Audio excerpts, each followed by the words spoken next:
mamlaka yako ifanye kazi. Unapoona giza mbele yako, liambie giza na iwe nuru, nuru iangaze. Kwa nini? Kwa sababu Yesu anaishi ndani yako, kwa sababu wewe tayari umehama. Sio mtu wa msaada, wewe ni mtu wa kutoa msaada, sio mtu wa kusaidiwa. Biblia inasema wote waliompokea Kristo walifanyika kuwa wana wa nani? Kama mlifanywa kuwa wana wa Mungu, mmefanana na nani? Kama mmefanana na Mungu, iwaje leo giza litawale maisha yetu? Iwaje leo giza litawale afya zetu? Hakuna.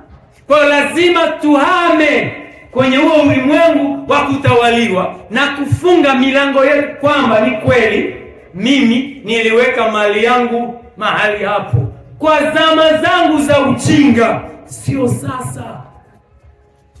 Sasa mimi ni mtoto wa nani? Wa Mungu. Kama ni mwana wa Mungu, hakuna kupooza, hakuna uzito wa mwili, hakuna magonjwa.